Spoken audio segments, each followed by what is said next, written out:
we recognize that any administration obviously has a prerogative to want to review the efficiency and the impact of its foreign assistance.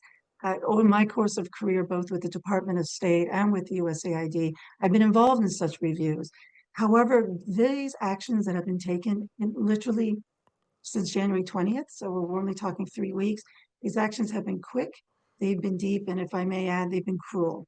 So Henry, even as I speak to you tonight, my phone is lighting up because 14,000 members of USAID are receiving notices of reduction in force, that they will be terminated, reducing our workforce to about 294 people that we believe will be subsumed in the State Department.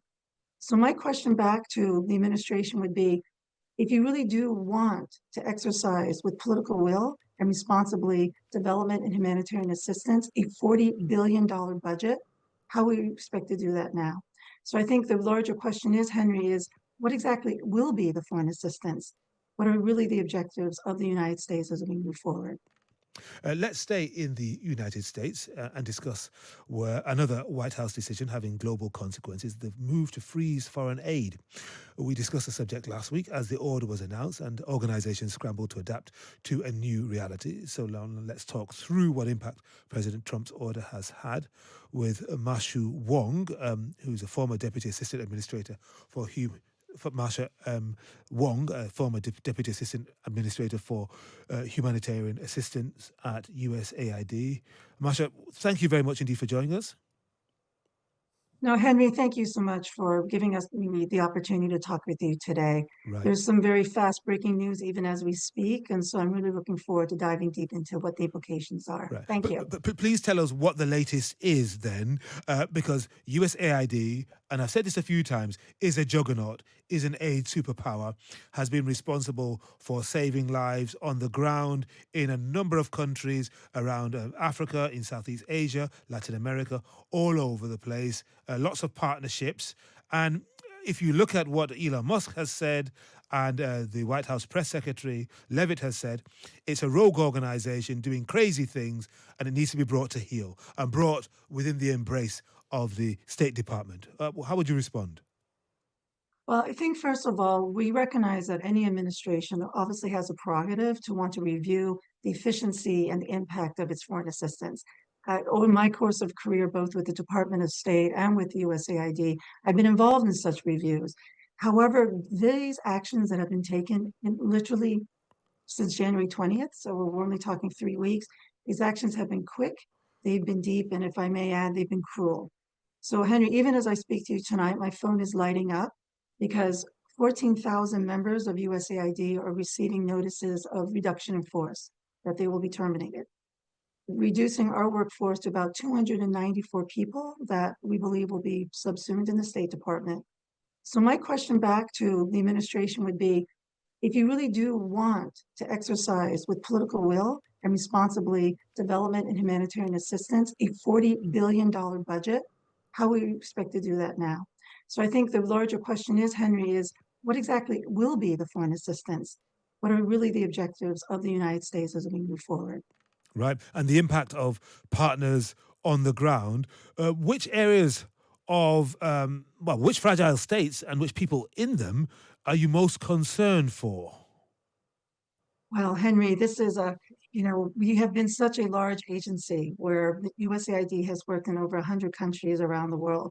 I will speak most closely, if I may, for the Bureau of Humanitarian Assistance, because when they levied this freeze, a total foreign assistance freeze on January 20th, what we saw immediately was 250,000 people already under famine threat in an IDP camp in Zamzam, Sudan, where no food was going in. We saw children in Mali already suffering from severe acute malnutrition. They were not receiving therapeutic food. In Haiti, where we've seen outbreaks of cholera, we've seen people displaced once, twice, 3 times by gang violence, not having clean water, emergency medical, or food. What do you expect happens in situations like this? And if I may, closer to the United Kingdom, in Ukraine, emergency winterization, shelter support, clean water, emergency medical, all of that has been frozen. Well, Marco Rubio, the Secretary of State, has said this week that the subsuming of USAID into the State Department was, and I quote, not about getting rid of foreign aid. And he went on to say, but we now have rank insubordination. USAID staff has been completely uncooperative, so we had no choice but to take dramatic steps to bring this thing under control. How safe is the aid program in his hands? I would challenge, first of all, that there is a perception on his part of irresponsible action. What do you think I he's have talking worked about with, then? well, if I may, I Yes. think he is focusing on, and he's been quite open about this in one of his tweets, and I hope your listeners and your viewers are going to look it up now because he is not going to attend the G20. He believes that South Africa has done bad things. Yes, we're He about to looks at talk the about that in just a agenda. moment. He looks at the agenda and he says, is this about climate? And so I think, action that we have tried to do to respond to natural disasters. I mean, you and I both recognize the frequency and severity and the volatility of natural disasters now. To deny that they take place and that somehow the world shouldn't respond and prepare countries that are already fragile, that you mentioned, that will suffer more stress. We will see protracted displacement. We will see loss of economic activity. And Secretary Rubio, you want an America stronger, more prosperous, when we know that American products, goods, and services may no longer have a market. They may lose their consumers. They may lose producers. They lose their workforce. How is that making America more secure, more prosperous when we don't respond to natural disasters or help Yeah. communities prepare for that? What? So, Henry, there's been a process put in place on January 20th for a review. My colleagues, I know to every single person, they were ready to go in and be rational, logical, look for those gaps. Let's talk about what was not having the impact needed. And we were ready to review. But that process has proven to be, if I may, a bit of a charade. What about some of the stories, some of the claims coming from certain outlets, and indeed amplified by Donald Trump, that Politico, the news agency, the news organization, received $8 million from USAID, and there'd been a raft of claims by Levitt, the press secretary, saying that all kinds of weird and odd groups were receiving money from USAID and had nothing to do with saving lives. Some of the money, it was for like a Sesame Street in one country, and a transgender group in another. Well, I think the important thing to recognize about USAID, it has a larger mission.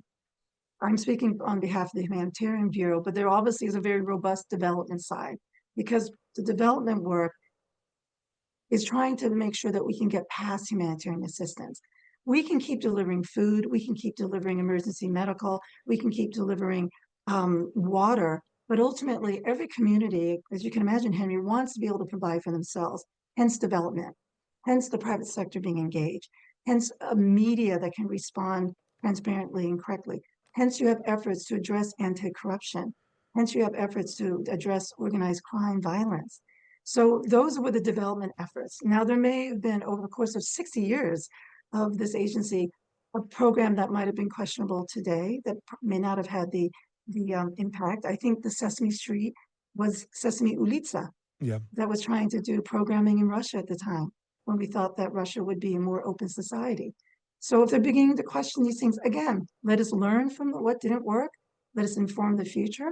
But my question ultimately is, what exactly is the future of foreign assistance that would be executed by the United States? We will wait and see. If We'll you're wait and talking, see. Marcia, we're going to have to finish yes. it there. But thank you very much indeed for giving us the benefit of your experience. Marcia Wong, former Deputy Assistant Administrator for Humanitarian Assistance at USAID.